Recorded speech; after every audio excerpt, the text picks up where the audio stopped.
राहु, केतु और शनि ये बहुत ही खतरनाक ग्रह बताए गए हैं। इनसे बहुत ज़्यादा डराया जाता है कि इनकी दशा, महादशा, अंतरदशा, साढ़े साती जो भी हैं, ये अगर आपके जीवन में आ गई है तो आपको बहुत ज़्यादा भयभीत कर दिया जाता है लोगों के द्वारा कि आप इसकी पूजा करा लीजिए, हवन करा लीजिए, ग्रह शांति की पूजा करा लीजिए ताकि उनका भला हो सके। जब तक आप डरेंगे नहीं तब तक आप इसका उपाय कैसे करेंगे, है ना? तो डरने की ज़रूरत नहीं है। ये ग्रह जो हैं इतने भी बुरे नहीं हैं जितना उन्हें बताया जाता है। दरअसल हर एक चीज़ की दो साइड होती हैं, एक डार्क साइड, एक ब्राइट साइड। इस मामले में आपको सिर्फ डार्क साइड दिखाई जाती है और ब्राइट साइड छुपा ली जाती है, क्योंकि अगर ब्राइट साइड आपके सामने आएगी तो आप डरेंगे नहीं, और जब तक डरेंगे नहीं तब तक उनका भला कैसे होगा। चलिए आज इसी का सच बताते हैं। जो भी मनुष्य जन्मा है मनुष्य रूप में, उसका एक उद्देश्य है। सबको मनुष्य जन्म नहीं मिलता। तमाम प्रकार की योनियों में भटकने के बाद, कई प्रयासों के बाद आपको ये मनुष्य जन्म मिलता है, और प्रत्येक व्यक्ति का एक ही उद्देश्य है जिसके लिए हमें जन्म मिलता है, वह है मोक्ष। और इंसान इस दुनिया की चकाचौंध में, मोह माया के चक्कर में फंस करके दुनिया की रंगीनियों में खो जाता है और अपना मूल उद्देश्य भूल जाता है। तो उस समय भगवान को चिंता होने लगती है। वो सोचते हैं कि हम इस व्यक्ति ने कितनी मुश्किल से इस जन्म को पाया है, मेरी असीम कृपा से। इसके बाद भी यह अपना उद्देश्य भूल गया है, इसे याद नहीं। तब वह आपको अपना उद्देश्य याद दिलाने के लिए इन ग्रहों को चुनते हैं, आपके जीवन में भेजते हैं, ताकि वह आपको याद दिला सके कि आप यहाँ किस लिए आए हैं और आप क्या कर रहे हैं। इन तीनों ग्रहों का जो मूल उद्देश्य है वह आपको मोक्ष की ओर लेकर जाना है, पहली बात। दूसरी बात, जो शनि है वह कर्माधिकारी है, आपके कर्मों का फल देने आते हैं, आपके कर्मास क्लीन करने आते हैं। और केतु आपको अध्यात्म की ओर ले जाने आते हैं। और राहु का भी उद्देश्य यही है कि इन कई प्रकार आपको मोक्ष के राह पर उद्यत करना। अब करेंगे कैसे? यह आपको बहुत ज़्यादा परेशान करेंगे, चारों तरफ से परेशानियां देंगे, ताकि आपके पास कोई विकल्प ही ना बचे दूसरा भगवान की शरण में जाने के अलावा। और जब आप चारों तरफ से परेशान हो जाते हैं तब आप भगवान की शरण में जाते हैं। और भगवान की शरण में जाता कौन है? जो अपने आप को शून्य मानता है, जीरो मानता है। हीरो मानने वाले ईश्वर की शरण में नहीं जाते, क्योंकि वे स्वयं को ही भगवान मानते हैं। जो अपने आप को कुछ नहीं मानता कि मैं कुछ भी नहीं हूं, वही समर्पण करते हैं। और जब इंसान हार मान करके ईश्वर की शरण में जाता है और सच्चे मन से समर्पण करता है, अब सौंप दिया इस जीवन का सब भार तुम्हारे हाथों में, उद्धार पतन न भय मेरा, सरकार तुम्हारे हाथों में, तब ईश्वर उसको संभालने में जरा भी देरी नहीं करते। तब ईश्वर उसको संभालते हैं। और वो सबसे पहले क्या करते हैं, आपके रिश्तेदारों को आपसे दूर करते हैं ताकि आप अकेले हो सकें, आपको अकेला कर देते हैं। आपके एक एक फंदे को वो काटना शुरू करते हैं और सबसे बड़े जो फंदे हैं माया के, मोह माया के जो फंदे हैं उनको काटते हैं। तो ये रिश्तेदार, नातेदार, आपके जो जो लोग प्रिय हैं उन सबको आपसे दूर कर देते हैं और आपको एकदम अकेला कर देते हैं। केतु का काम है आपको एकांत वास्ते, एकांत की ओर ले जाना ताकि आप खुद से मिल सकें। जब आप खुद से मिलते हैं, अपनी आत्मा से मिलते हैं, तब आप के विचार शुद्ध होने लगते हैं, आपका मन पवित्र होने लगता है। आप बाहरी दुनिया से अपनी नजरें हटा करके जब अपने ऊपर गड़ाते हैं तो आप अपनी कमियां देखने लगते हैं और उन्हें ठीक करने लगते हैं।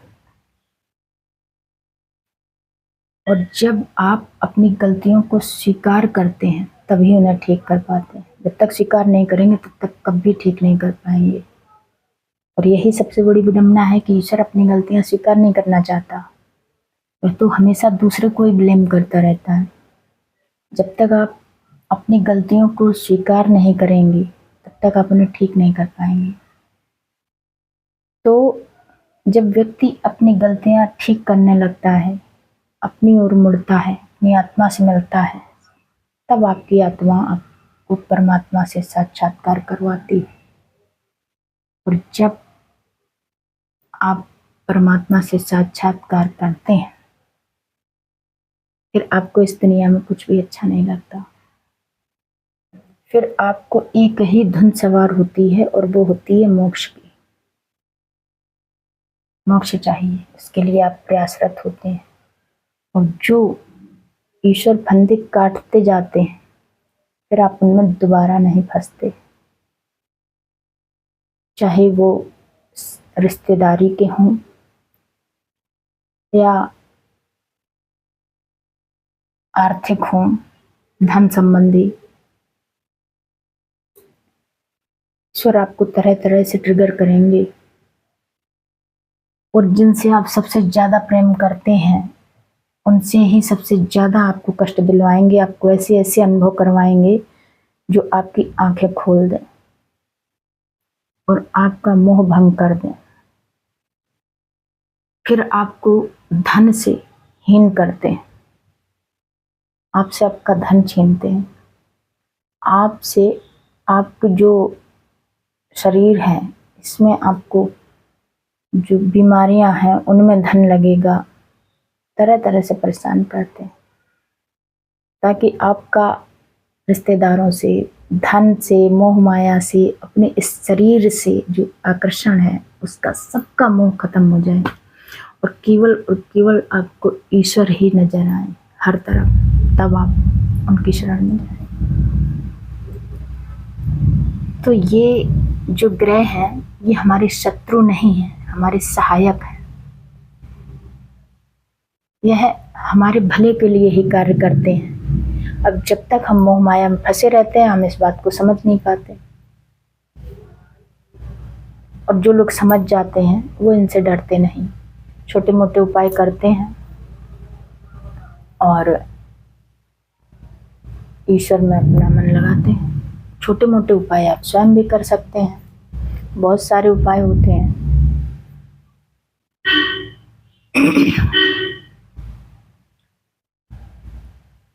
इन ग्रहों से अगर आप ज़्यादा परेशान हैं तो आप 3 लोगों की पूजा कीजिए।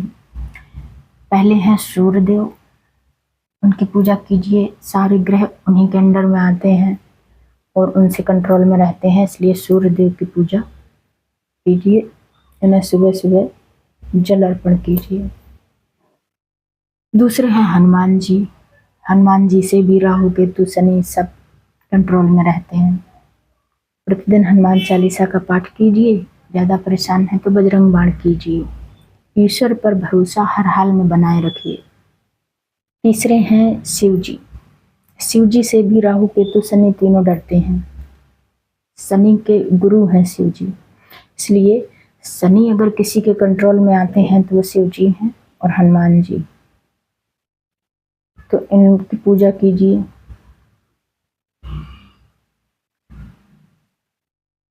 राहु जो परेशान करते हैं वो,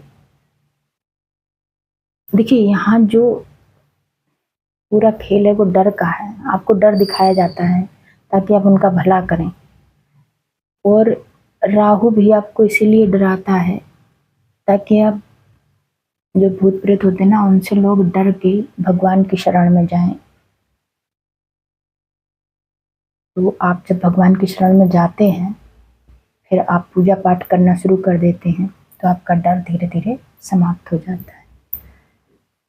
तो ये ग्रह हमारा बुरा करने नहीं आते, हमें सतर्क करने आते हैं, हमें समझाने आते हैं कि ये जीवन किस लिए मिला है और इसका उपयोग कीजिए और अपने उद्देश्य में लगिए। इनसे डरने की ज़रूरत नहीं है। जब भी ये आपकी कुंडली में किसी भी दशा में आए तो सतर्क हो जाएं, अपने कर्मों पर ध्यान दें। शनि देव को सत्य बोलना पसंद है। जितना ज़्यादा आप झूठ बोलेंगे, उल्टे सीधे कर्म करेंगे, उतना ही शनिदेव को आप क्रोधित करेंगे। और राहु आपके अंदर भ्रम पैदा करता है, सच जो है वो नहीं दिखाता है। तो जब भ्रम की स्थिति हो तो ईश्वर की शरण जाएं। केतु आपको एकांतवास देता है ताकि आप स्वाध्याय कर सकें, पूजा पाठ कर सकें, साधना कर सकें, मौन रह सकें और अपने आप को जान सकें, पहचान सकें, अपने टैलेंट को पहचान सकें और उस पर काम कर सकें। तो ये ग्रह हमारे सहायक हैं, इनसे डरिए नहीं, बल्कि इनके पीछे जो उद्देश्य है उसको समझिए। अगर ये जन्म भी आपने यूं ही गंवा दिया तो फिर पता नहीं कितने जन्मों के बाद ये मनुष्य जन्म मिलेगा। इस मनुष्य जन्म में आकर के लोग पता नहीं क्या क्या करते हैं और इस जन्म को नष्ट कर देते हैं।